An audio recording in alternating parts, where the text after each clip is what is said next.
Welcome to the Dynasty Nerds Fantasy Football Podcast, where we discuss Dynasty strategy, rankings, and all things NFL. So get ready to geek out on fantasy football with your host, Rich Dotson.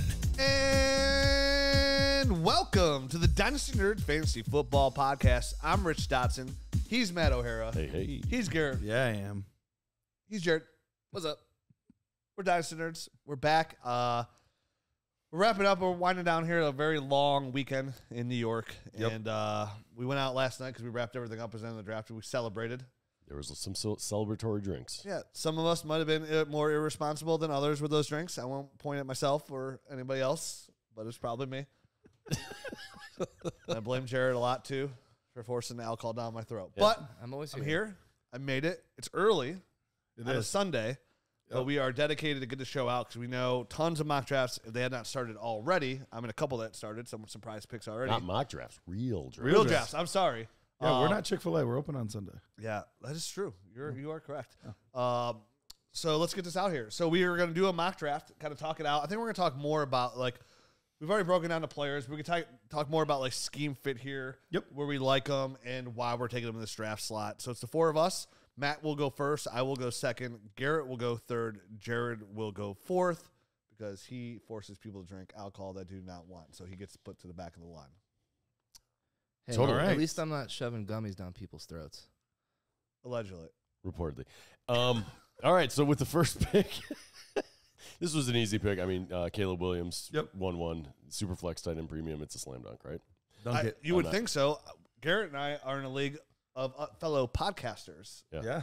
And I had the 1-2. It's the whole time I've been talking about, like, that one pick. I was like, with the 1-2, I do have one league where I'm actually going to take Marvin Harrison over Jayden Daniels because I need a receiver.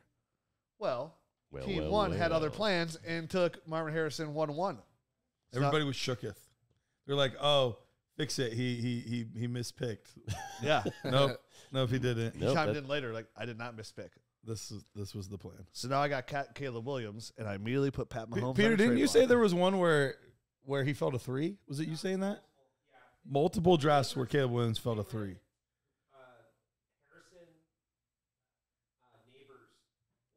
Wow. Don't do that. So Nabers over Caleb Williams as well. That's It's way insane. easier. It's way easier to do that in mock drafts than real drafts. So that's why mock drafts can get a little funky. So yeah, I mean Caleb Williams, I think I will agree though, is a slam dunk pick here with the Bears. The quarterback that goes into the best situation possible, who's been associated with the generational prospect. Even though we get a ton of that, I mean I wouldn't call him generational. I'll call him really good. He's really good, and it's a great situation, right? I mean, they went ahead and got Odunze, but they already had. I'm blanking on names because DJ Moore, yeah, Cole Kmet, Aaron and Aaron Jones Jones. at running back. So they really do have DeAndre Swift. Aaron Jones is in Minnesota. I was saying you said it, and he disagreed. And then I just went with it also. I was like, guys, no, Swift. So we're a little on autopilot here today. So at 1-2, I'm on the clock. Again, for me, this is a tier, right? Like, if I really need a receiver and I'm good at quarterback at 1-2, like I've been building that way, like I'm totally okay with taking Marvin Harrison Jr. here. No regrets. But in a vacuum, I'm taking Jayden Daniels. I'm assuming that my team's at 1-2 because it's not very good. This is a quarterback that goes to the Commanders. Tons of opportunity to trade out of this pick. They did not. Jayden Daniels offers unbelievable rush side. I'd totally be okay with taking Jayden. I've said this multiple times. I'm okay with taking Jayden Daniels ahead of Caleb Williams in a 1 QB league. For sure. And go there. He seems pretty safe. He'll be insulated because of the number 2 overall draft pick. His rushing upside should offer a very safe floor for him. I mean, if you like what Justin Fields was doing in Chicago, you should definitely like what Jayden Daniels will be doing in Washington with arguably a much better passer than. Listen, the only thing that causes me any bit of pause with Jayden Daniels, there are some weird accuracy things that I see on tape, but also he's got a slight frame, and we saw him take some really big hits in college. So that's something I'm going to be watching as far as the rushing upside. Him learning how in the NFL, where guys are bigger, stronger, faster than they were in college, learning how to protect himself a bit. So that'll be a little bit, I think, part of his learning curve to go along with some of the other stuff, related to the passing game. I mean, what we don't want to see from the past is a complete ghost from the past, right? The number 2 overall pick to Washington, RG3, comes out, beats out Andrew Luck, rookie of the year, looks dynamic in the running game, suffers an injury, and never the same player ever again. Right. So I understand the risk there. Everybody comes with risk, so I think we all had Jayden Daniels as our number 2 here, so I feel pretty good about this pick. It does suck. Listen, and it does suck missing out like a true generational prospect and a guy like Marvin Harrison Jr. Like I understand like how tempting it is just to grab that guy. It's always fun to grab those position players because we all want the Justin Jeffersons, the CeeDee Lambs, because they're so hard to get when they hit. But we also want the Russian quarterback that like the CJ Strouds, the Justin Herberts, which are clearly more valuable. So, Garrett, you're on the clock at 1-3. I think this is a pretty easy slam dunk of a pick. Yeah, and I was the one guy pre-draft that flipped Harrison and Daniels. I still feel the same way post-draft. They both went right where I expected them to go. Yep. Neither one of these landing spots were a surprise. I love Marvin Harrison Jr. with Kyler Murray. We saw a very similar type of player in DeAndre Hopkins there just a couple years ago, and DeAndre Hopkins absolutely feasted with Kyler Murray as a starting quarterback. So I feel great about the pick. I feel great about the player. I feel great about the situation. I think Marvin Harrison Jr. is very quickly going to become a wide receiver 1 in this league. Yeah, and all these guys who are drafted in the top 10 are obviously they expect them to be the future number 1. You know, Malik Nabers has a clear path. Yep. But nobody has a clearer path to a better quarterback situation than Marvin Harrison Jr. You know, Kyler Murray's got a really good arm, pretty accurate quarterback, and you know his mobility will open some things up for Marvin as well. And there's nothing else around him, just like Malik Nabers. There's nothing there. Like he walks in, he's immediately number 1. Yeah. Now he's in number 1. That's a generational talent, but like number 1 is gonna come in right away and see all the targets. A lot of targets. You know, it's gonna be him and Trey McBride. He'll be an early redraft pick too. Yeah, rightfully so. Nerds, listen up. This is your last chance to take advantage of our free year offer through our promotion with Underdog Fantasy. Deposit at least $10 with Underdog using the promo code NERDS and receive a free 1-year membership to Nerd Herd and the Dynasty GM bundle subscription to Dynasty Nerds. So you get everything we've always been talking about for a $10 deposit on Underdog using that promo code NERDS. This offer closes on April 30th, so don't miss out. We are almost through all our rookie breakdowns, and right now you can take advantage of these insights by drafting best ball teams, including this 2024 rookie class. Draft your team and don't worry about setting a lineup, making trades, or paying attention to the waiver wire. Use your leg up on these rookies against your competition. Remember, deposit at least $10 at Underdog using a promo code NERDS, and you'll receive a 100% deposit match up to $100 and a 1-year free Dynasty GM and Nerd Herd bundle membership. Hurry up. This offer closes on April 30th. Must be 18 plus, 19 plus in Alabama, Nebraska, 21 plus in Massachusetts and Arizona, and presented in a state where Underdog Fantasy operates. Terms apply. Concern with your play. Call 1-800-GAMBLER or visit www.ncpgambling.org. In Arizona, call 1-800-NEXT-STEP. In New York, call 1-877-8-HOPE. New York and Tennessee, call 1-800-889-9789. So, Jared, you're on the clock. I think this is where the shake and bake's going to start happening. Shaking right? and baking. You know, obviously Malik Nabers will. I think some people would, like Peter said, take him above some of these quarterbacks because they loved him. He was a wide receiver 1 ahead of time. Yeah. And I think some of the people will do it just out of spite to prove a point, saying, "Hey, this guy's better than Marvin. I'm still getting my with hands him. on him." Yeah. Well, what do you do at 1-4? So I'm taking the quarterback. I'm going J.J. McCarthy. I can't pass up on the quarterback value in a super flex league. Plus, he lands in a fantastic landing spot in Minnesota with great quarterback coach and head coach Kevin O'Connell. And I think the only con is like maybe he doesn't start right away. Sam Darnold's there, veteran. But sure. I have a tough time seeing Sam Darnold holding him off. Great weapons around him: Justin Jefferson, T.J. Hawkinson, Jordan Addison, Aaron Jones. So I got to go with the quarterback. And he also has the ability to score on the ground. Yeah, so he's a really good athlete. Sure. So I'm not going to pass up on a quarterback with that draft capital, that good of a landing spot, and a guy I did like a little bit pre-draft too. So, Matt, what would you say to somebody that like the argument coming in like, oh, how are you taking J.J. McCarthy, the 5th quarterback off the board in the NFL draft ahead of Malik Nabers, Romo Odunze, or Brock Bowers, or Drake Maye? What would your response be to the community or our listeners about that? Well, I mean, obviously in Superflex tight end premium, it's the positional value, but also J.J. McCarthy, I felt like this was his perfect fit in Minnesota. So, this is, I feel like a very good system fit for a guy that is just very efficient. He looked like the most pro-ready guy to me from a fundamentals standpoint and just, just being able to sling it and get it to where it needs to be on time in rhythm. And he's going to an offense where it's going to really highlight that. And here, Jared already spoke about all the weapons on that team. So J.J. McCarthy, to me, is a kind of a guy that's going to hit the ground running. I don't think he's going to spend much time, if any, behind Sam Darnold. I'd be kind of shocked if he wasn't playing week 1. So J.J. McCarthy, for me, like Malik Nabers, Odunze, those guys are really good players. You know what I mean? And I can understand wanting to take them, but there's going to be another couple of good players next year. And when you're this high in a superflex draft, I think you just have to take your shot, right, at the quarterback.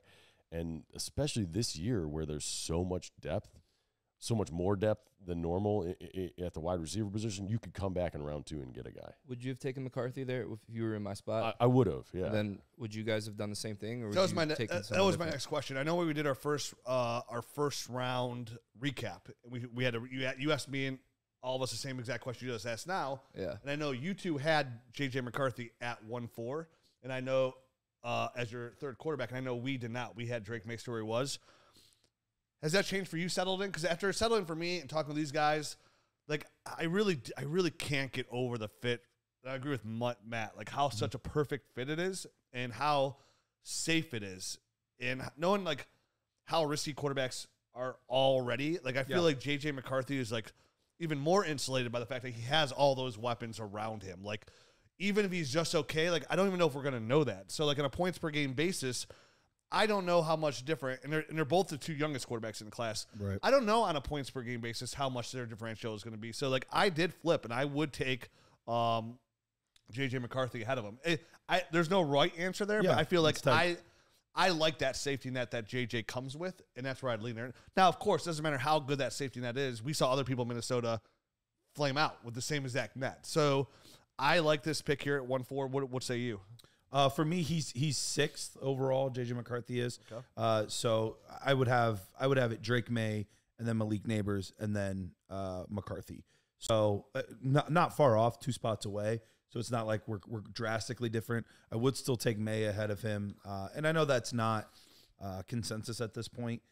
But I do always worry about when we look at quarterbacks that weren't asked to lead their team. When you have an incredible offensive line that was displayed by all of the guys that were taken in the draft this year from Michigan on the offensive line, when you have an awesome defense, when you have a great running game, they just didn't ask him to do a lot. And I think they're going to ask him to do a lot to get the ball to Justin Jefferson, to get to TJ Hawkinson. Not saying he can't do it. I just don't know. Like, there just wasn't enough there to see, were there times where McCarthy put on his cape and, hey, you're going to have to throw it the next 15 plays in the row to lead us back from a deficit. Like, he just never had to do it. And so I think that's the one thing kind of holding me back at this point is we've seen that from the other quarterbacks. We just haven't had to see it from him. See, and I kind of disagree a little bit there because I thought from all the way from the Ohio State game on through the playoffs, I thought McCarthy, I did see some times where he actually stepped up, in those 3rd and longs and made a really nice rope throw. He made some nice throws, but they were never at a deficit. They were always in the lead or tied. Yeah, and that's something he has no control over. Having that line, which I agree there. And listen, there's no wrong answer. And so we know you have him at 6. How do you guys feel? And so let's talk tiers right here because this is going to be a really big potpourri bag for people taking these picks here. Yep. And it's fun. So that's why I like talking about it because it's so different, and everybody who's watching this is going to have a different feeling about it. Do you guys fall into the realm of I'm at 1-4, and I have Pat Mahomes, Anthony Richardson, and Brock. Like you already have. Let's say you have 2 quarterbacks and a decent Baker's your 3rd, right? Are you okay? Like, are you guys at least comfortable enough where if you're in that situation, would you take Malik Nabers out of him, or a possible Odunze or Brock Bowers? Like, would you be okay with that, or are you guys locked in at JJ at number 4? Because I would put him in a tier. I'd be okay with that. I wonder if you two would be. I actually would be okay with that if you were set at the quarterback position, taking one of those other guys. Specifically, I'll just go into my next pick, 1-5. I would take Brock Bowers because I think he's that much of a difference maker at a really. It's a premium position, you know what I mean? In this draft, we're doing Superflex tight and premium, so it's literally a premium position, but there's just not a lot of guys that can do what Brock Bowers can do on a football field. So when you get an opportunity to take him, I know, the landing spot, the knee-jerk reaction was a little bit poo-poo. We didn't really love the Raiders there. But the draft, he was 13th overall, first-round draft pick. They have got a plan for this guy, and we spoke about it on the first-round recap. And there's no reason he shouldn't stay in the same tier he was before. Exactly. He's going to be funneled targets. You know, he's probably the second best pass catcher right now. Within a couple of years, he might be the top guy there. And that's huge when you're a tight end with the kind of skills that Brock Bowers has. They're going to get the quarterback situation figured out there. Yeah. And in the meantime, they still have distributors there that can get the job done and get him to score fantasy football points. And Rich, to your point, even though I'm like the lowest on McCarthy, you could almost take whoever's at 104 and throw them in the same bag with whoever's at 108. Yeah, sure. And put all of those guys in a bag, mix them up, and put them in almost any order, 4 through 8. Mm-hmm. And I'm not going to be upset about it. Like, I'm happy with any of those prospects. I think they're all guys with high upside for the most part, guys with high floors as well.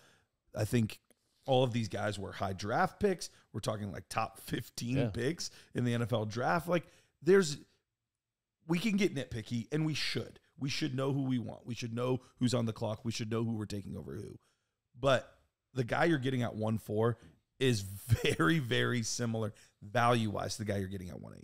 Yeah, and I agree with that statement as well. And, you know, going back to Brock Bowers' pick, I love that. Totally okay with taking him over any of these quarterbacks. You're right, he's a big slot receiver that you get to put in the tight end position. That's such a huge advantage.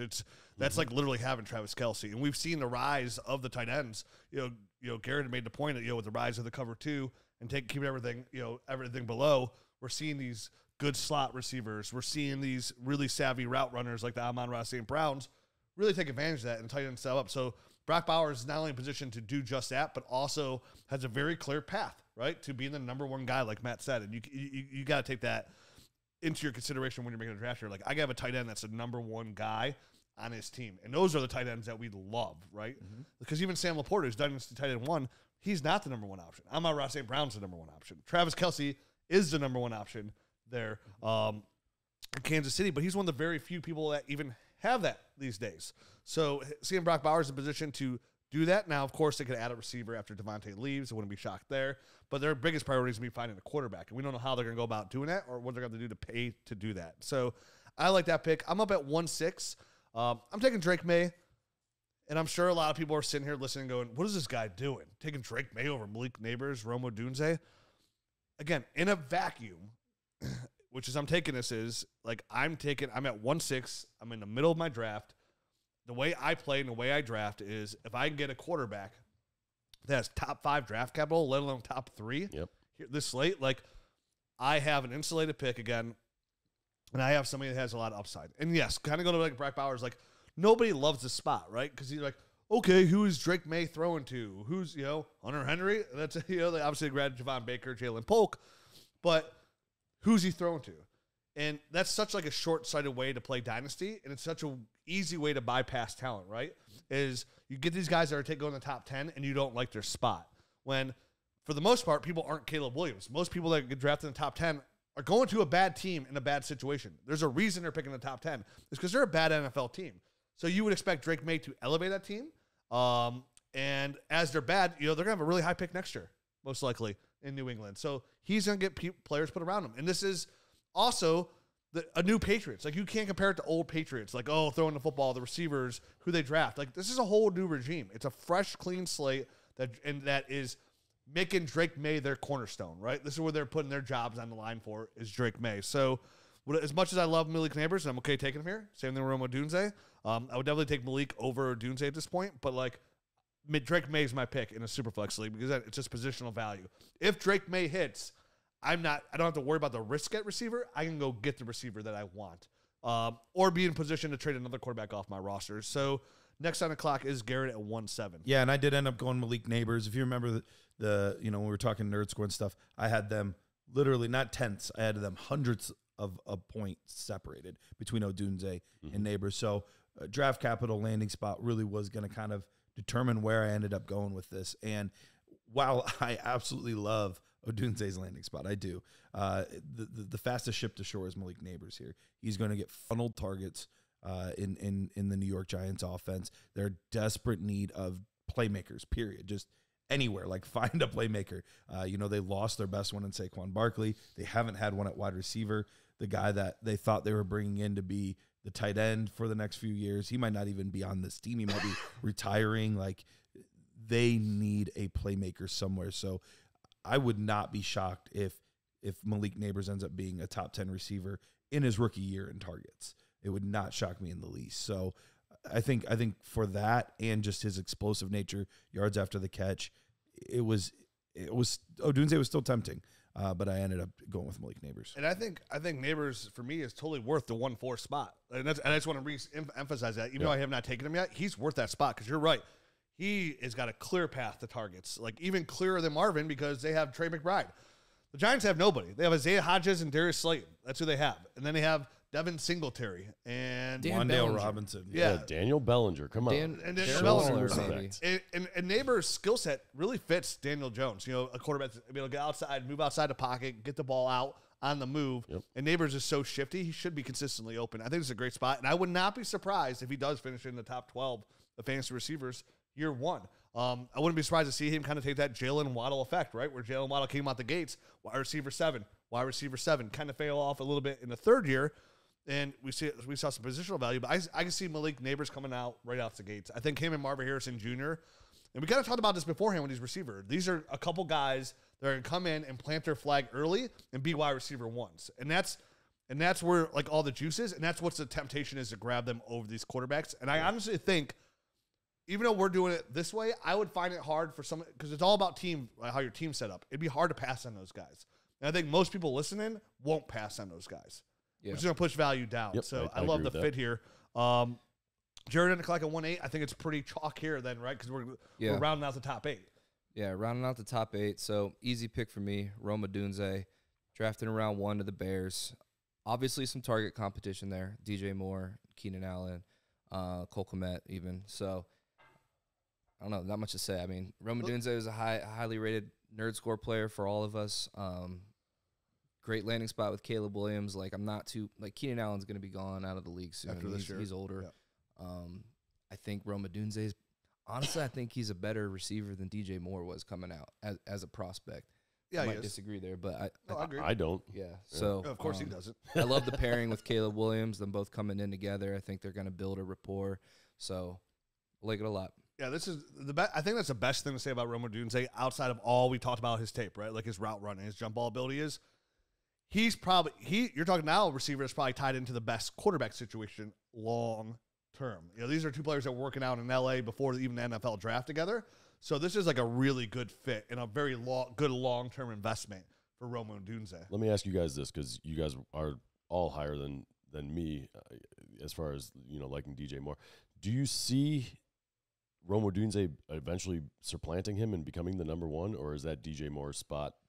I think it's still to be determined, but it wouldn't shock me. Okay. It wouldn't shock me. Yeah, I would expect that to happen right around when DJ Moore contract's gonna be up. You know, he'll be 29 in a couple of years. So I think it's gonna be a very smooth transition there. Natural. And I think after Keenan leaves, I think they'll both be factors. You know, albeit that Caleb does his part, right? Like, but I think they'll both be factors. I think they both win differently.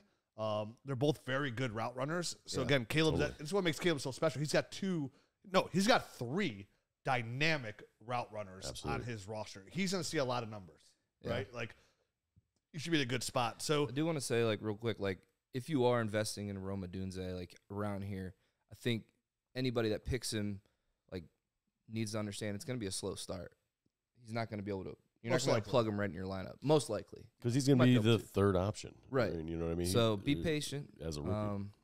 Be patient. Just trust the talent. Yeah. So we can argue this is where the draft starts, right? This is where the top 8 is going to be the top 8 for the most part. For most people, it's going to be shaken a little bit different how you throw those dice on the table. But now this, from 1-9 on, won't be the same dice. These are just completely different players altogether come on the board. We'll see guys that maybe we take here at like 2-6. It was tough to go 1-9, right? Sure, so kind of like what we said before the pre-draft. Matt made a comment. What did you say, Matt, about being a pick like right around here 1-9? What would you love to do? I would love to trade back and just get extra picks in round 2, because there's just so much value, and you could literally drop back 4 or 5 picks and get the exact same player you were about to pick at 1-9, and that's how I felt pre-draft and post-draft with all the actual landing spots. It might even be more, because more. I think I had Bo Nix and Michael Penix up higher, but not a lot of other people did. So now those guys are in the mix as well. So, I mean, really that expanded probably 3 or 4 picks. And there were some receivers that we were a little bit, I'm not sure, that ended up going in the first round. Ricky Pearsall, right. Yep. Mm-hmm. There's value in the whole second round. Yeah, there really is. There is value there. And like I said, I like what Matt said about trying to trade back, because if somebody can just trade back a little bit and then grab one of those positional players, whether it be the running back, number 1 running back, number 2 running back, or another receiver that went possibly in the first round, because there's multiple 3 guys left on the board still in the first round, then also be able to put yourself in position to grab that quarterback, right? I think that's the move. And the key, like we'll see in all these drafts, these guys are going to slip. Doesn't matter how high we think we should take Penix. I understand the situation. This is a quarterback they have to wait on most likely for 2 years. We were kind of looking into that contract pretty deep. We think we can get out after 1 year. Yep. But we're going to go into understanding, probably say, it's probably going to be 2 years, which is kind of crazy.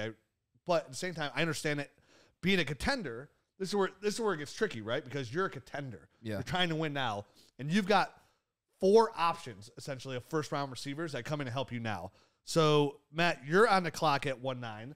You're the first, so you had the first crack at Michael Penix Jr. How do you go at 1-9? I end up going Jonathan Brooks. So, this was one of those things where there aren't a lot of quality spots for running backs that were taken high, and I'm just going to go ahead and take the youngest guy. I know he's coming off an ACL injury, but I think he has the clearest path. And, he was a Best draft capital. Yeah, he's got the best draft capital. It was second round, 14th pick. So, pretty good. Jonathan Brooks, I don't think it's going to take him long to be the number 1 guy as long as he's healthy at the start, which all reports are July, right? That he should be back and ready. So he should be good to go for the start of the season. And I'm just going to take the 20-year-old that's safe and ready to roll. And there's just not a lot of great options at the running back. No. But I feel great about a lot of these wide receivers. So at this point, I think that's the biggest shakeup from our pre-NFL draft, mock draft, right? Is like we had 3 running backs we took in the first. So like all these running backs are going to get pushed off because the landing spots day 2.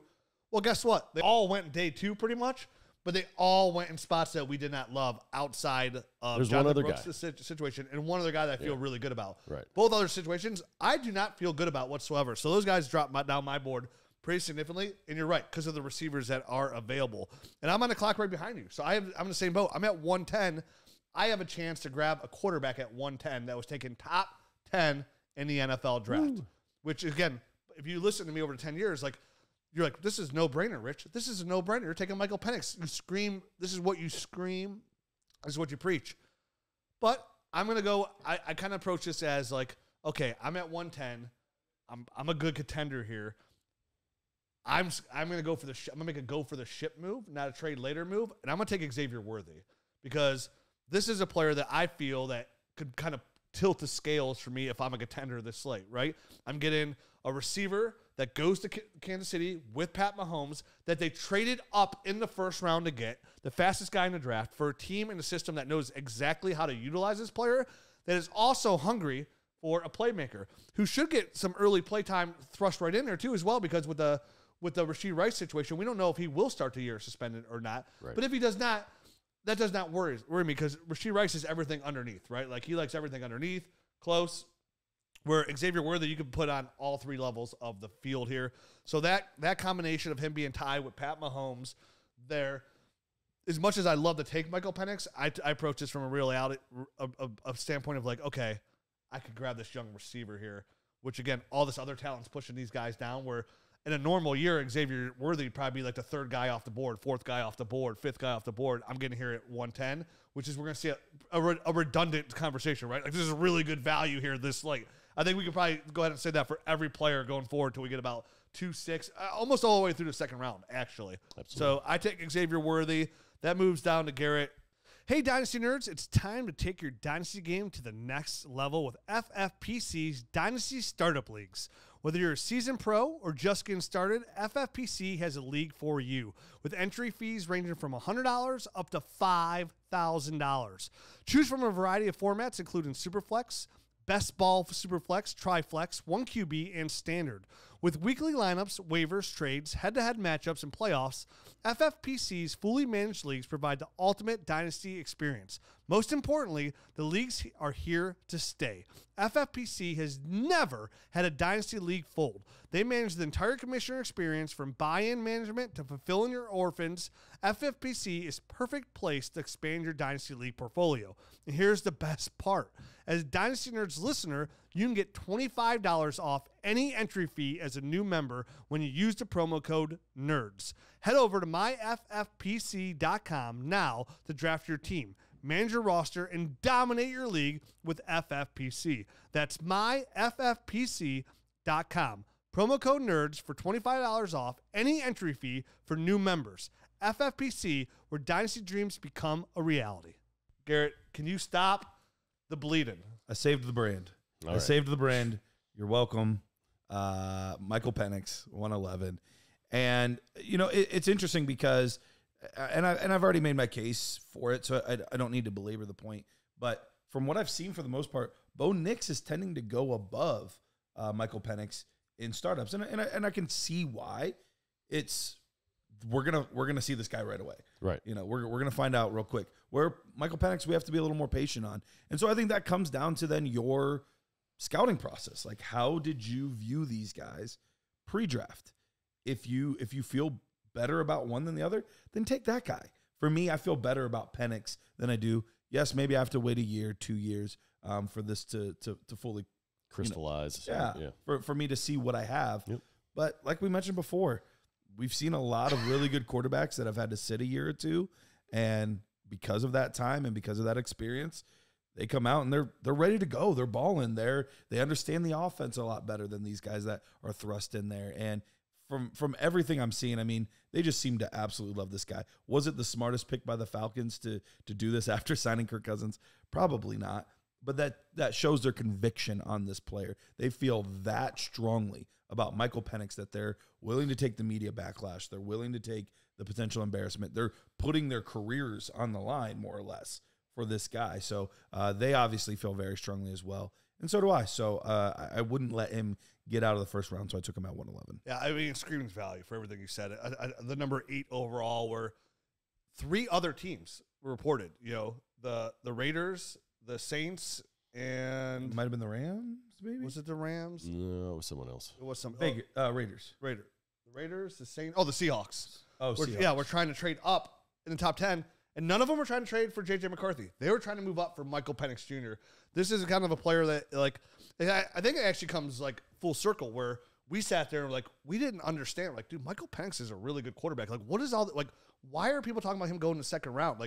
He's really good. Yeah. But we just kind of pushed him back because all the talk was he was going to second round. So we kind of let him slide a little bit. Yeah. But we talked about even after that, hey, he's going to be really good value if he goes to the top of the second round. Definitely get if he goes, somebody trades up in the first.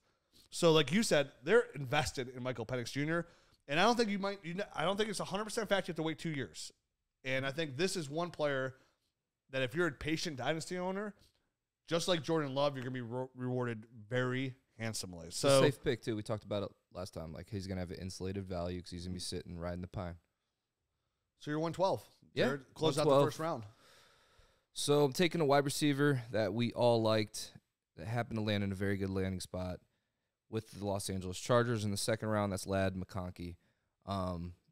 Great Keenan Allen replacement for them. There's really not much target competition there. We all weren't high on Quentin Johnston. So landing with Justin Herbert, pairing up with Justin Herbert is a great landing spot. The only con is now John Harbaugh, Greg Roman offense. How run heavy are they going to be? That's the con. But Yeah, Jim Harbaugh. Jim Harbaugh. I say John Harbaugh. Yeah. You know what One I of meant. the Harbaughs. One of the Harbaughs. Anytime But I correct anybody, I always got to take the opportunity because I'm constantly corrected. dude, I mean, at 112, dude, I'm so happy Dude, with this pick. I love it. I mean, Yeah. I had Lad McConkey ranked the highest amongst all of us. Yeah. And Yeah. I was seriously considering taking Lad McConkey over Xavier Worthy because that's why I had him ranked tape. Pre-draft. Well, both quarterbacks they're with. But again, I mean, Immediate path to the opportunity. fact, we were talking about a player that was traded up for in the first round. Mm-hmm. maybe Xavier Worthy fell to him. That little maneuver, them just moving up to go get their guy, is just enough to tip the scales from one of my favorite receivers in this draft, McConkey, who should be a PPR cheat code. And he was what, the second pick in the second round? He was really early, right behind Keon Coleman. Yeah. Yep, And they came in quick. They're like, that's our guy. Right. Yeah. So they knew what they wanted there. They knew that, and you mentioned it. He's a Keenan Allen. He's a very savvy route runner. He's going to be getting peppered with targets. So I do love that pick right there at 112. Now let's start off where the magic happens, where everybody's like, so I like this, you got 1-1, you got Caleb Williams. Yep. Here you are at 2-2. What can you do with this team that finished the worst in your league? You want to recap the first round real quick? Oh, yeah, you Matt, should probably you want do to run that, through them? Yeah, so 1-1, it was Caleb Williams. 1-2, Jayden Daniels. 1-3, Marvin Harrison Jr. 1-4, it was J.J. McCarthy. 1-5, I shocked the world and took Brock Bowers. 1-6, Drake Maye. 1-7, Malik Nabers. 1-8, Rome Odunze. 1-9, Jonathan Brooks. 1-10, Xavier Worthy. 1-11, Michael Penix Jr. And then obviously 1-12, we just talked about him, Lad McConkey. At 2-1, I was up, and, I was the highest on this guy to begin with. I was kind of the only one. Oh, we heard it all weekend. I was the only one that liked any of his tape. And the fact that he went so early, it was the 12th pick or 12th pick. Bo Nix. And I as soon as he got drafted, I was screaming it and hollering it. Yeah, and, you were. And, these guys had to hear it all weekend. I would just randomly yell Bo Nix because I knew I was getting underneath their skin a little bit. But he's got a great opportunity here with the Broncos. He has a coaching staff that really believes in him. And I do think, there are some similarities to him and like a young Drew Brees in the fact that he can get the ball, get it out of his hands quickly. I think Sean Payton's going to know how to use a guy like Bo Nix. And Jared just gave you a really bad eye roll. Was it a fist bump? It was not a fist bump. Fist bump. It was Got not it. a fist bump. No, good call. Good. I mean, you were higher than Bo Nix on more than anyone else that I heard in the fantasy football space. So there were some things that I liked, and we have a long way to go here as to whether or not he's going to be a good NFL quarterback. Yeah. But I think he's in a good situation with a head coach that knows how to bring quarterbacks along. getting a first round quarterback in a superflex rookie draft at 2-1's pretty crazy. Yeah. So that's where I'm at with it. And that's what I love. Like here, the opportunity at 2-1 is you're getting two top 13 picks, two top 12 picks in the NFL draft at quarterback. Yeah. Totally helps to, if you want to alter your franchise. At 1-1 right? and 2-1 is what you're talking. Yeah, 1-1 and 2-1. Yep. So that's going to put you in a position. It's like a double win because the odds of your team really changing their wins and losses over the year are probably a lot lower. You didn't have any positional value. Obviously, quarterbacks score the most points, but rookie quarterbacks usually tend to struggle no matter how good that prospect is. So you have a really good chance here to not only do this now, put yourself and get a really high draft pick next year, and now really start to alter at an accelerated pace your team's franchise, right? To really start compete for a championship with these two picks. And I love that value. And it's why I would love, if I have the 1-1, I'm not praying for any positional player. I am praying that another quarterback comes back to me. That's a rare position because usually you're waiting 2 years, right? You get to one guy 1-1 this year, then you wait till your following year to get another quarterback. They're reset that rebuild, right? This is going to kind of let you do it day one. If you guys were on the clock at 2-1, I mean, just looking at the guys that went after here on our sheet. Oh, Bo Nix easily for me. Yeah, Bo Nix easily for me too. I mean, Garrett, would you have taken anybody different? You would not. You hate him. I don't like Bo Nix at all. Well, I mean, just given the first round capital and 2-1. And For sure, but there's some receivers that still have round one capital that haven't gone yet. He wouldn't have fallen a ton further for me. Yeah. It would have been probably in that 2-4-ish range. Mm-hmm. So he wouldn't have fallen a lot further, but there are a couple guys that I would have prioritized ahead of him. So I'm going to clock at 2-2, and I take Brian Thomas Jr. Out of LSU. He goes to Jacksonville Jaguars. What pick was he overall? 16th, 17th, somewhere around there? 23. 23. A little later then? Yep. Yeah, 23. Same thing. Kind of right around that Jackson Smith and Jigba territory. But a guy who I think they drafted to come in and be the X, right? He's going to come in, be the X. I don't care about the Gabe Davis signing. Gabe Davis is a guy that says go deep, right? And we're gonna get you the football. I think Brian Thomas is going to a good situation too, where they have Gabe Davis, they have Christian Kirk. He doesn't come in and win right away like these other receivers that have the capability to do that. I think he needs to work on some stuff. Yeah. And I think he's at least in a position now with a good quarterback to kind of work on his craft. He's super young and kind of turn into an ex receiver where we know this is a gamble, but this is a good spot for a gamble that I like, right? Like for him to go in there and mature his game, and the upside's there. And I think amongst all those guys, we're going to talk about the other first-round guys, the Xavier Legette, the Ricky Pearsalls. I know Matt is way higher than Xavier Legette, but for me, Brian Thomas, I'm at 2-2 here. This is where I'm chasing that upside, and that's what Brian Thomas offers, right? An explosive athlete who has run a very limited route tree, but coming off a college football season where he led that team, the FBS, in touchdowns as well, for a team that's going to throw the football and still trying to work out all the kinks with Trevor Lawrence. This is a good spot. Good draft capital, the first-round receiver that this regime has taken. So I think he's going to be in a position to succeed long-term. When we were doing our rookie breakdowns, like, Brian Thomas was thought of to go, like, mid-first, late-first, where I don't think any of us were comfortable there. Now, in this range, I feel a lot better, like, Brian Thomas going around. Like, I wouldn't hesitate taking him around this range. There's a couple guys I probably would have taken instead of him here, but this range, like, Brian Thomas is cool. I like good prospect. We kind of talked about that last show I brought up where people were like, oh, you have this like player, like all these firsts. And it's like, no, like I have him as my wide receiver 5, 6. But like, again, we're talking second round. When it's all said and done, I knew those guys were going to be like second round picks in your rookie draft, not NFL drafts, rookie draft. So it's like, that's where we're talking about like the upside of these guys. That's where you take it as well. So this is like a perfect spot where most years you're forced taking these guys at the 9 through 12 range. Yep. Mm-hmm. And that's why when we historically look back at the rookie data, historically, there's a 50% chance of that player being unrosterable because these are the kind of guys you usually draft, right? They are hit and miss. Some of them are going to bust out. Some of them are going to hit.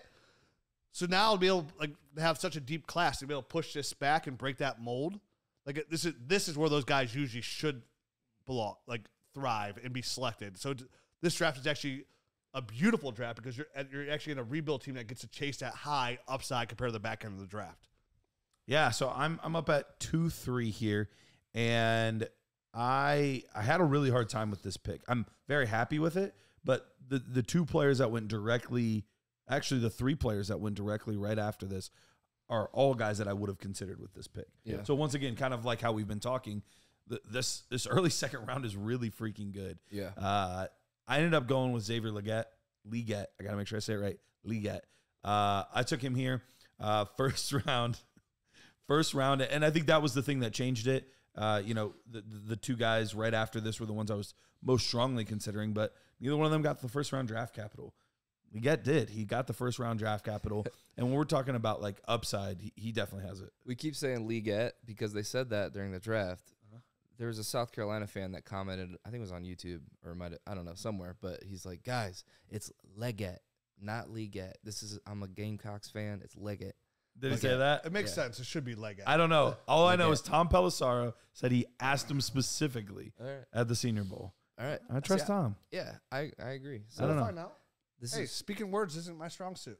Look, we had to Legette, change A-Chain last year. Yeah. Like, I don't know. But either way. Right. Like A-Chain, what eventually we find out it wasn't until like later in the year, like, oh, it's actually A-Chain. It's actually A-Chain. Which is weird. Like, how do you find this stuff out about? Like, how do they tell people in college, like, hey, this is how you pronounce my name? Yeah, I don't know. Some people are But after you ball out and have a 200+ yard game, you can tell people to call you whatever you want. Exactly. I love the landing spot. Master Commander Chief. Yeah, I think it's a really good land spot as well because, I mean, again, a player that a team went up and got to get first round capital, right? They traded back. They traded into the first first from the second. Pairs nicely with Deontay and Adam Thielen. Like, offers him something different. He really works with Bryce Young. You know, like when he's going to struggle to get the ball, the numbers will be off a little bit. Like, he can go out and get it. Jonathan Mingo? Oh, this tells me that project arrival. did not work out. Yeah. I mean, obviously he's still going to be on the team, and Jonathan Mingo is going to get a chance to kind of develop, but it's going to be more in the background, right? I mean, Legette or however the heck we're saying it. I shouldn't have even said anything. I know. He's just like, he's a better prospect in my eyes. He has some things to work on for sure. He needs to clean up his routes. He needs to probably work on his release a bit. But like you mentioned, Rich, he's a go up and get it type of guy. Bryce Young doesn't have to be on the money outside the numbers in order for him to make a catch.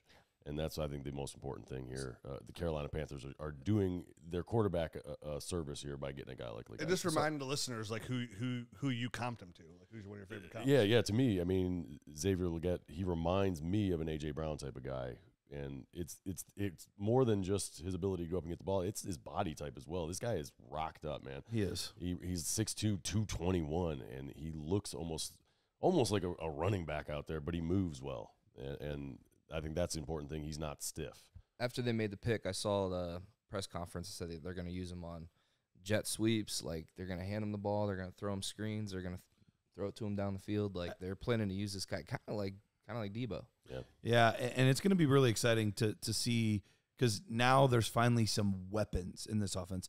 Bryce Young didn't have weapons last year. He had Adam Thielen and an underperforming Jonathan Mingo, and then the ghost of Miles Sanders with Chuba Hubbard. Like he didn't have playmakers. Yep. Yeah. And now all of a sudden you add Deontay Johnson to this group. You add Xavier Legette, and then you add Jonathan Brooks. Yeah. Completely new offense. Completely new offense. So this is a big boost for him. And I think the cohesion, hopefully, that will happen with all of these players will benefit the other ones. You know, it's not just one guy having to do all the heavy lifting. They'll be able to spread that work out and all be more effective for it.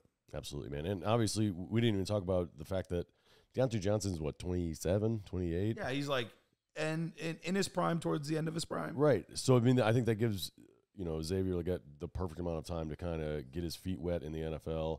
And then, obviously, Thielen's probably a one-year guy at this point, right? Oh, yeah. Johnson's 27. Okay, yeah. And by the time Johnson's kind of working his way out of his prime and kind of out of the NFL, Legette's just going to be able to hit the ground running, I think, with that number one spot. Yeah. So I'm next here at 204. I took Trey Benson, who landed with the Cardinals in the 3rd round. So great landing spot, I think. James Conner, he's entering his age 29 season. He's had over 1,000 carries in his career. We've seen him get injured and banged up and produced. I mean, he's produced the last few years in that offense. So influx of youth here with Marvin Harrison going to Arizona, as well as Trey Benson. So getting a running back that we were all high on, like he was RB1 for both of you. I was actually surprised you didn't take him here. I was really right in tempted. front of me. I Yeah, was like, really tempted. But I mean, he's gonna be able to come in right away and produce for you fantasy wise. So getting a guy like that at 204 that I can plug right into my lineup, pretty happy. Dude, with we've that. seen this offense produce like this. The running game works here in Arizona. They've had James Conner has been a very productive Top fantasy 24 running back last 3 years. and you would Trey Benson's definitely a better prospect than a James Conner and a 3-down running back as well. So Yeah. he's got a good path here to eventually. Now we don't know what they can draft Super next year. explosive That's another compared guy. to Connor. You don't really get that.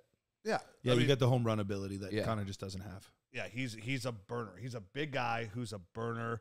And with this offense and having a guy like Kyler Murray on there, a guy like that can help a running back, right? Open some things up. Definitely with some, roll out, toss, pitch backs, some sweeps. So, I think Benson's in a really good spot here. And I think he's actually worth a first-round pick if you wanted to take him there. Yeah. And that was the exact thing I was about to say. And I know I'm risking belaboring the point, but at 1-9 we took Jonathan Brooks. Yep. Which was a good pick. I had a hard time. I've been asking these guys all weekend. Who do you have higher? Do you have Brooks or Benson higher? It's close for me. I don't know. It's tight. I probably go Brooks, but I don't know. Look at the separation.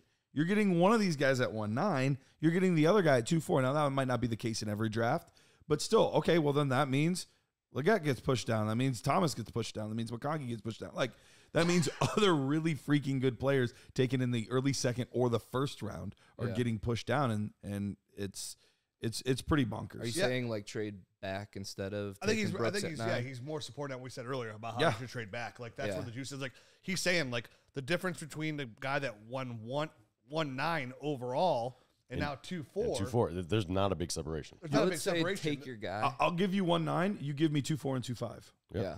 Love it. But if you really need to get a running back, I would say it would be tough to trade back because there's only really a couple they're gonna get with good landing prioritized. spots, and They're gone it's fast. gonna be, you can't really figure out who the hell's gonna go between 1-9 to I don't know 2-5. Yeah, 2-6. I think like Garrett said, it is a risk. You can miss Yeah. on your quarterback, but what's nice about this is there's no risk. Oh yeah, you miss out on a running back, but you end up with a really good upside receiver. Which again, we know Yeah, I young agree. upside receivers. You can always trade for running backs now, not young running backs, because people don't give those up. Right. But we also know next year's running class should be allegedly a really good, strong running back class. Allegedly. Yeah. So you wouldn't be too far removed from go ahead and find a Trey Benson replacement. And how we saw these teams bypass the running back position with all the old running backs, the Gus Edwards, the Zach Mosses, the Giants, the Cowboys. Like, next year is going to be a very Interesting. It's going to be juicy. very sexy spot for these running back classes. And there's plenty of guys aging out. The Joe Mixons, the Derrick Henrys, again, who made it safe? Yeah, right. It's going to be really interesting. Like, we're gonna see next year's the hype on next year's class for the running backs is going to be just as much hyped as is this class where it was the receivers. Yeah. I think it's going to be Top end talent wise, it's going to be top end talent wise that ends up getting fulfilled in the perfect situation as well. So we'll talk more about the 25 class in the next. I mean, I don't know when we're going to be doing it, but we are going to try to talk more like next year's class a little more throughout the season in the show. Get you ready for it. So who's on the clock next? Hey guys, let me tell you about our friends at Sleeper. Guess what? Our app the mini is live on Sleeper right now. The Dynasty GM. Pretty. You can use the analyzer. You can use the trade calculator. And my favorite thing is the inbox, right? Where all your trades from all your Sleeper leagues are right there. You can actually push trades through the actual Sleeper app. And right now, we could be more excited to be partners with them. And right now, if you don't know, they are doing DFS. And I know how many people that play Dynasty play DFS as well. And right now, there's not a better place to play DFS than Sleeper. They're offering up to 100 times your entry, the highest payout in the whole DFS market right now. You can track your fantasy players and your Sleeper picks in real time. All you got to do is choose 2 to 8 of your favorite players from pregame, live in-game, or even across different sports. Pick more or less than the predicted stats, and only on Sleeper you can get up to 100 times your payout. You can share with your friends and get rewarded together. Make sure you use that promo code NERD so our friends know that friends sent them their way. And get your deposit match and have a good time. You'll have all your DFS, all of your fantasy leagues, and now even a Dynasty GM in one spot. It is fully operational inside Sleeper right now. And then when you're a Nerd Herd member, you get that full access to that. And remember, you also want to download the Dynasty Nerds app because they're both in there. Check it out. Check our friend Sleeper. Check out the DFS. Use that promo code NERDS. Get your whole estate. All right, so I'm on the clock next at 2-5. I want Adonai Mitchell. For me, this just presented, I'm going between Adonai. I'm going between him and Ricky Pearsall.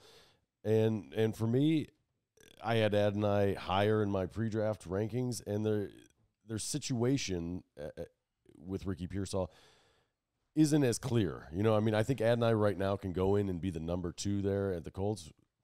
And Pearsall, he's the 3rd wide receiver, but probably the 4th or 5th target guy in that offense right now, as it stands currently. If they had traded one of these wide receivers, I would have felt a lot better, and Ricky Pearsall would have probably been my pick here.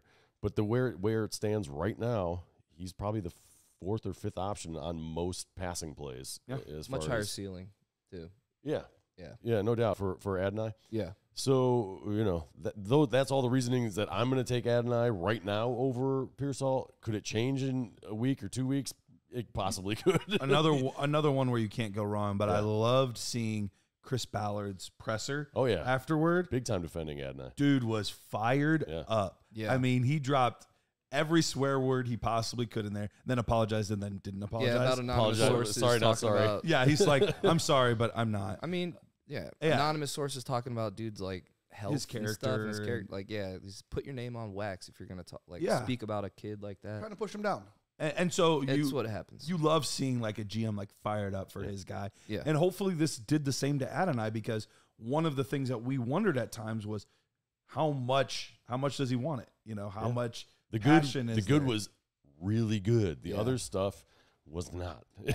so I'm taking this pick with a little bit on faith that we're going to see more good than bad. And as much as I am one of the biggest Michael Pittman Jr. defenders that there are, I have him in my top 12 Dynasty wide receivers. Like, I love Michael Pittman Jr. But the new deal he signed is only a 3-year deal. Yeah. This could easily be the kind of thing where, hey, he has a good 3 seasons, and now we found our new X. Yep. Yeah. So I'm at 2-6. I feel really good about this pick. And I say for me personally, like I like the rest of the players in the second round. For me, this is where I kind of hit the end of another tier, right? Like I think that's pretty fair. so I feel like if I have anywhere from pick 2-6 on, I feel like I'm coming on this draft with some really good upside and a player that I really like. Not kind of like or like, like because everybody's like I like the players after this, but really like. And I'm taking Ricky Pearsall. First round draft pedigree kind of shocked some of us, but we saw he was a really good receiver. This guy is fast, a fantastic route runner.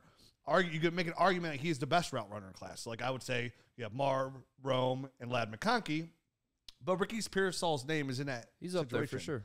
So he goes to a situation where, the wide receiver core is unknown. We know Brandon Ayuk is done most likely after this year, but if he's not, then Debo would be out. One of those guys will not be there next year for sure. George Kittle's older. San Francisco's resetting their program. They did not need a receiver, right? Like even Jawan Jennings, like he looked good last year in the Super Bowl. Sure. Like, this is a player that go out there and make a play for him, but they saw the talent.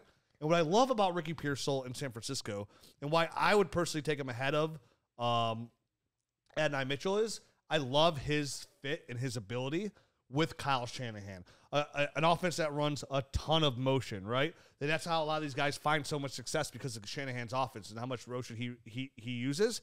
And I know, like Matt, you mentioned before, like a guy who sometimes can be pressed at the line of scrimmage or get that separation, this offense will work really for him. Definitely they put him in some motion and get him moving behind the line of scrimmage to chase up those defenders. Again, somebody that can kind of slide in, maybe not year one, but 2 to 3 years from now when he's about 27 years old, entering his prime, you're going to get – this is the kind of receiver that you're going to get probably He is old. 3 to 4 years of, like possibly wide receiver one numbers, right? In Shanahan's system as a number one. That's what it took him for. They didn't draft Ricky Pearsall to be just a complimentary player. When you take a receiver in the first round, you draft that guy to be the guy, right? There's no complimentary here pick. So this is a really good spot for him. I think some of the murkiness of where he falls in the depth chart would be cleared up this summer. I think there's still a chance when those guys get moved for 25 picks. They probably just weren't interested in trading them now. Maybe they're still trying to work out a deal for Ayuk. But why would they take Pearsall in the first if they're going to extend Ayuk? It doesn't make sense because they're already paying Debo money. We do know teams do things that don't make sense sometimes, though. We do, for sure. So, I feel really good at this pick. I think 2-6 is a tier for me where I drop off. I would agree. And that would put you on the clock, Garrett, at 2-7. Yeah, and I think you're absolutely right. And I felt that when I went to go make this pick. I think there's another mini tier kind of for the entire end of the second round. I feel similar about most of those players at the end of the second round. But you're right. I think that 109 to basically 2-6 is almost one big tier. So I got the first pick of the next tier, partly because of what we talked about before, partly because I really like the player. But there's just not a lot of running backs in this class. And so I ended up going with Marshawn Lloyd. He was my running back 3. I know for you guys, he was your top guy in the class. Yeah, it's the reason he's here and he's not up with Trey Benson and Jonathan Brooks is the landing spot. Yeah, sure. He did go in the third round. Now he was the third of the 3 guys, but still third round draft capital, so good draft capital. But he went behind Josh Jacobs.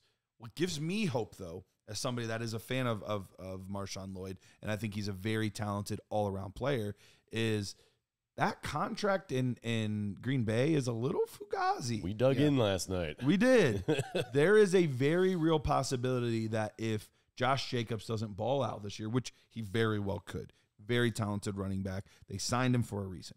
But if he doesn't ball out this year and Marshawn Lloyd shows some signs of like, hey, he could carry the load for us, they could easily get out from that contract after 1 year. So, and that's what's tough about some of these deals. Is 4-year deal. He's going to be there at least 3, right? No, they could be done after this year, and it wouldn't surprise me. Do I think it's likely? I would, at this point, I think it's a 50-50 shot. I think it's a coin flip. Yeah, I mean, so when we dug in, that's what we ended up looking at it, and there's a $6 million, basically a $6 million roster bonus on, I think, the third day, however they always word those, third day of the new calendar year of 2025. Right. But also his cap number jumps significantly. I can't remember if it was 11 million or 14 million that it goes to next year, but it's a huge jump. So if he's not performing well, he's off this team. And it is more or less a 1-year deal that Josh Jacobs signed with the Green Bay Packers here in the offseason. So Marshawn Lloyd has a very good opportunity. We know he's already, he's an older prospect. So hopefully he doesn't have to wait too long. Yeah.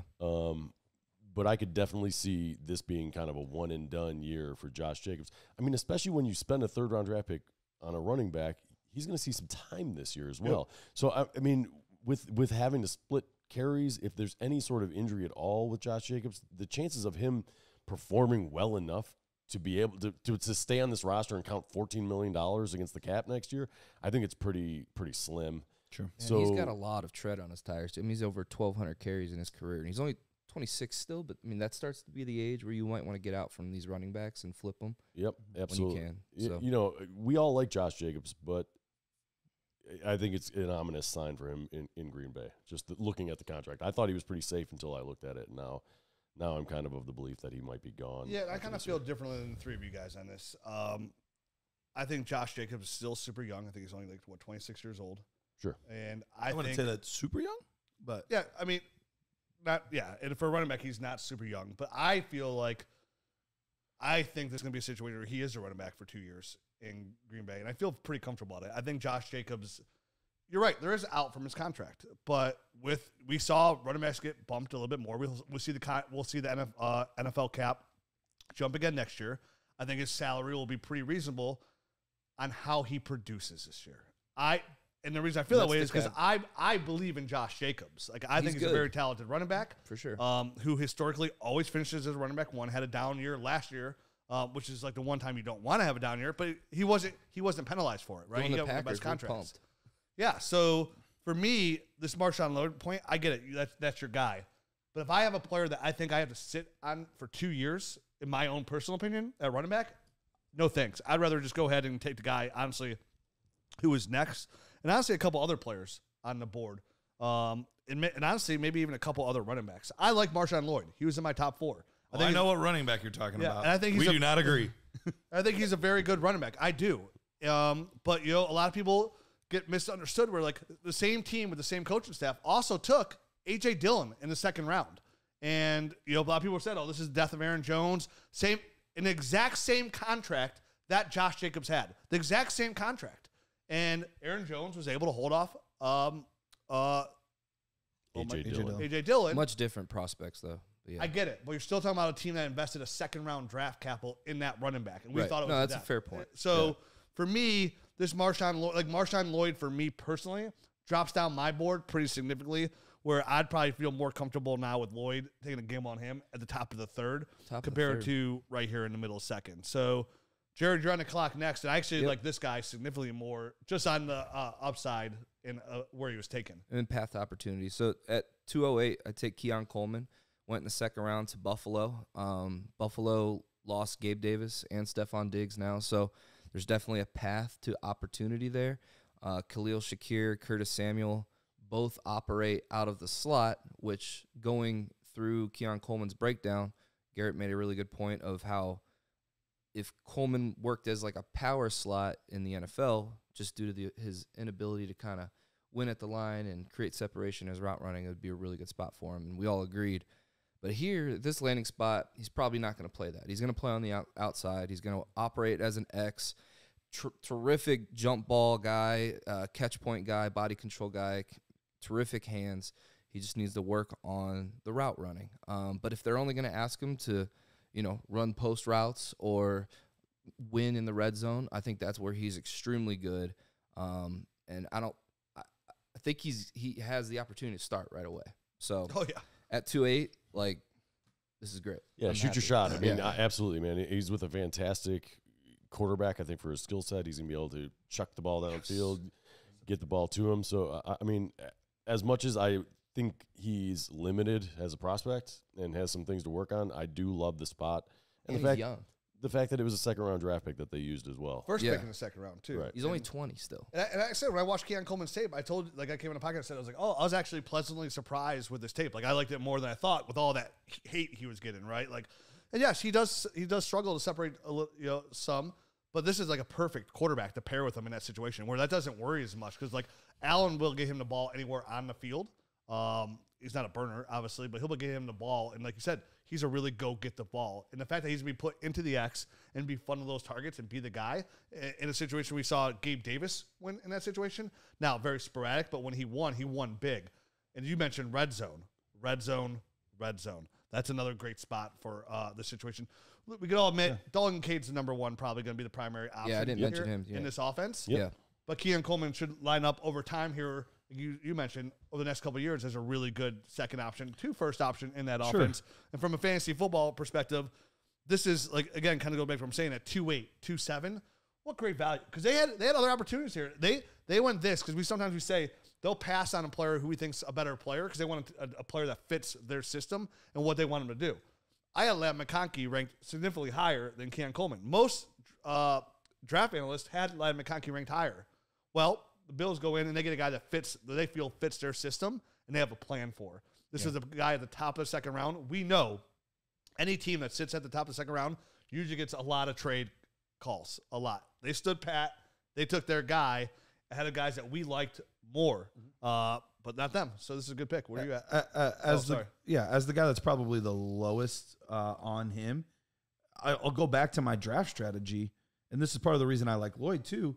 Once you get past the first half of the second round, I don't care about floor anymore. I don't, because I think the floor for Keon Coleman is very low, but the ceiling is very high. Yep. And at 2.8 or 2, what is it? Yeah, 2.8. I only care about ceiling now. So you give me Keon Coleman's ceiling 2.8 all day. Yep. I'll take this pick all day. Where I'm concerned is when he's getting taken at 2.1, 2.2, 2.3.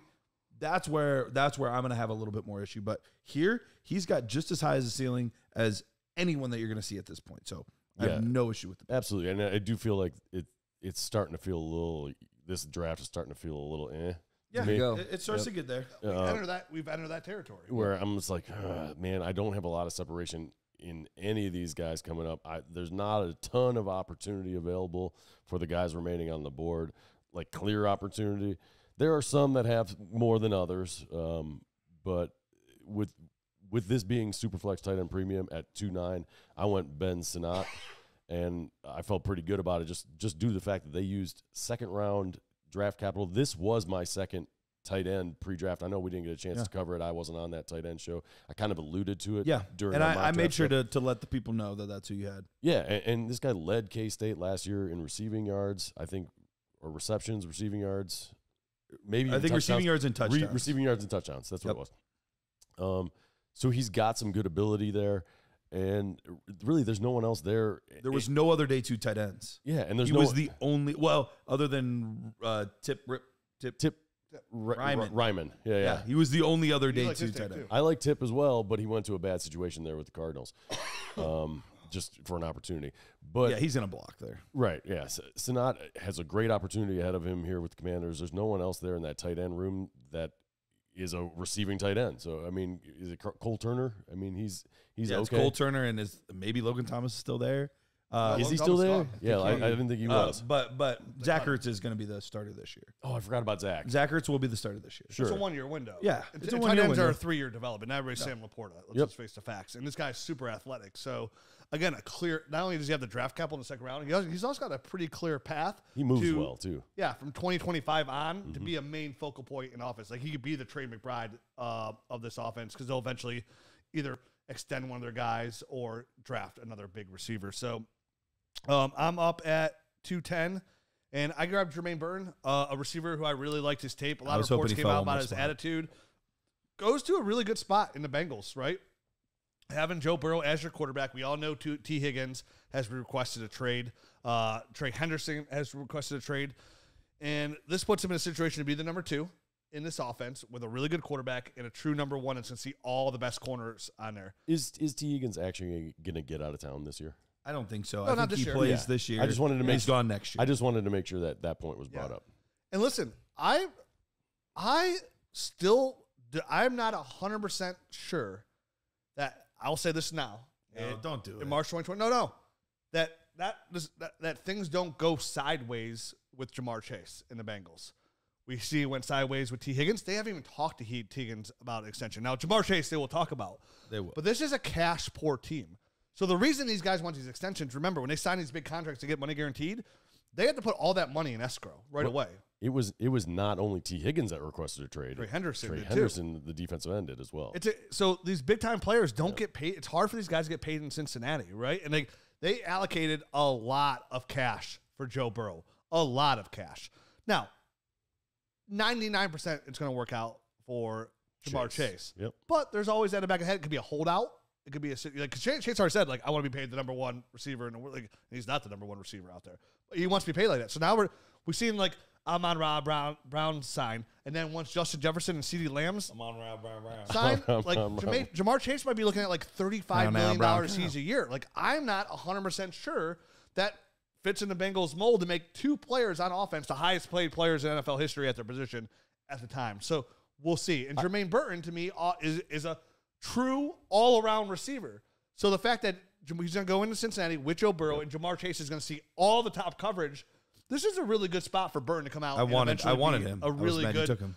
like really good wide receiver 3 to a low-end wide receiver 2 potentially. Kind of like what we got out of T. Higgins. I think he could fill the slot role for them pretty well. I mean, Charlie Jones, he's much better than Charlie Jones. Like, he's a good Trent Irwin or anybody like that. Yeah. So, I mean, I don't have the like how often the Bengals run 3 wide receivers, but I mean, that's pretty much become the base offense across the NFL. Yeah. So if he's able to operate out of that role, like, there is a path to where he is relevant this year. And he's a player too that, like, he falls back in the category. I would take him over Marshawn Lloyd. Like, he's one of those players, the Keon Coleman's, the Benson, and a couple other guys, just because, like, I like that upside there. It's more instant gratification than the Marshawn Lloyd. So you're on the clock? Yeah. I took Jalen Wright here. I don't love this landing spot. I love Devon Achane. Where'd he land?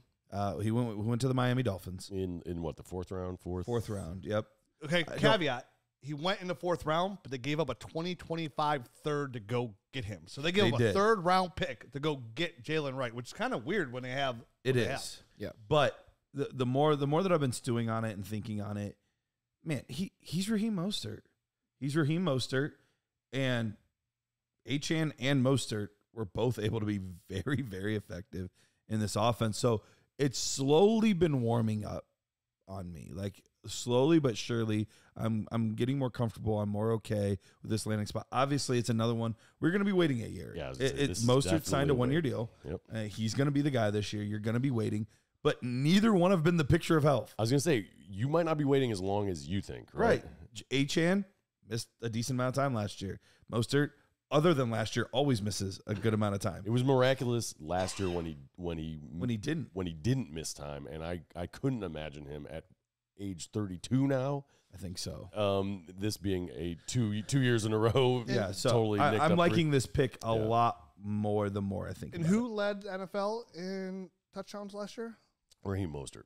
That's right. I actually like this pick better than the Marshawn Lloyd pick, personally, because again, I see a clear path to him getting a field. I'm with you 100%. He's going to take over that Raheem Mostert, and this is not the death sentence of Devon Achane at all. Players like this help Devon Achane. Like, Devon Achane will always be the running back that needed a Raheem Mostert number 2. He's not. Could he be the guy? But if you want to keep that guy healthy, you're getting him 10, 15 touches per game. You're going to find ways, and we know that he's so explosive in what he can do. That's all he needs. And you mentioned him and Raheem Mostert are putting up running back 1 numbers together. Yeah. So absolutely. I actually like this pick a lot more than the Marshawn Lloyd pick. It has nothing to do with Lloyd itself. It's just about the situations, team, scheme, head coach. McDaniels comes from that offense. Same thing. A lot of motion. They draft the super fast guys, right? Everybody they draft runs a 4.3. Every one of them. And here's another guy. So with a lot of motion, and definitely getting Achane and Wright on the field at the same time, they offset like a Jalen Waddle and whoever else that's super fast in next year's draft. This is a sexy offense, dude. and I like Jalen Wright to win here a lot. I think this is great value for a running back at the, We're almost to the 2-11. 3rd round. So, Jared, give us your last guy. Let's then recap the 2nd round, and then we'll just lightning pick our 3rd round. Is that fair? No, we're going to do a whole another episode. Yeah, so the 3rd and 4th round are going to be the Nerd Herd. Yep. For the Nerd Herd Herd show. Yeah, Okay. so if you're not part of the Nerd Herd, make sure you are, so you get the sleepers. Sleepers of that rookie draft where you really find the value. All right, so at 212, round out the 2nd round, I took Roman Wilson. He went in the 3rd round to the Steelers, a franchise that has a really good track record of developing wide receivers or finding good wide receivers. So I like the landing spot there. Not much not much competition as far as wide receivers go. It's him, and I mean it's Calvin Austin, especially now that Deontay Johnson's out there. Yeah, he's the Deontay Johnson replacement. And like I like Roman Wilson more than I did Calvin Austin. So if Roman Wilson is able to fulfill like a slot role, Much bigger too. yeah, tough receiver, good blocker, can win in the short to intermediate area. Like he's a very quick player, 4.3 speed, so he can get downfield. I actually do like his ball skills too. He had a 72 nerd score for us. Ball skills. So 212. I mean, I like getting Roman Wilson here, a guy that I liked, I think, a little more than most people. So, and you're going to a team that literally has a history of drafting really good receivers when they need them. Day 2 guy, Yeah. day 3 guy, and they turn him into all pros. yeah. So They that's just do it constantly. So yeah, this is just another guy, another cog in the wheel, I think, here for the Steelers. so you want to recap the second round, Matt? Yeah, so at 2-1, I started off with Bo Nix, and then 2-2 was Brian Thomas. 2-3, Xavier Legette. 2-4, Trey Benson. 2-5, Adonai Mitchell. 2-6, Ricky Pearsall. 2-7, Marshawn Lloyd. 2-8, Keon Coleman. 2-9, Ben Sinnott. 2-10, Jermaine Burton. 2-11, Jalen Wright. 2-12, Roman Wilson. The more and more I see Jalen Wright there at 2-11, the more and more I like it. Yeah, I like it a lot. I'm the same way. It's like sitting here marinating with me. It's like, Lord. yeah, I wish you'd have went. Like, I think he deserves to go like into that Marshawn Lloyd spot. And even though there's a tier, like I said, at 2-6, I feel really comfortable coming out of this draft class with these players. It's a new tier, but I got Ricky Pearsall. this would normally be what's at the top of the second round to 2-6 is now at 2-7 to 2-12. Yeah, so a really good draft. And honestly, when we get into these sleeper picks, the third round, fourth round picks, there's guys here that like, yeah, it's a little bit more yuck. Long shot. But I still come away, I'm feeling way better than any other third round picks I got. And I see a path here for upside and fantasy football relevance. Who are those players that I think are relevant and who could help your dynasty team in the third round? Well, we'll talk about that next episode. Like Jared said, it's a Nerd Herd membership episode. We do bonus podcasts for the Nerd Herd. We do AMAs for the Nerd Herd in our Discord. We just did a big update on the Dynasty GM app on the player cards. We are in New York for our annual retreat, and we talked about all the things we are planning to release this year. So many good things for the Nerd Herd. Now is the time to get in the Nerd Herd. This is the time. And if you heard that Underdog promo, that's about to end any day now. This is your chance to get in for super cheap. But even if you pay the cost, what we have coming for the Nerd Herd, what we mapped out this weekend, is going to be worth its weight in gold for the price of a cup of coffee. I promise you, I put my name on it, that we'll always provide the tools that you need. We're not just building stuff just to build stuff. We are building tools you need. And one of the next tools we come out, I think it's like the third we're going to work out, the hub, is going to be a tool that you can use day in, day out, and it's going to be a bargain from where anywhere else you find it. So make sure you jump in the Nerd Herd now. You won't regret it. We'll get you through this rookie draft. We'll get you through the summer. We'll get you through the season, whether you're a contender or you're a rebuilder. And we're going to do what we always do, try to put you in the best position to win a championship. We'll be back next week with a new show. Adios.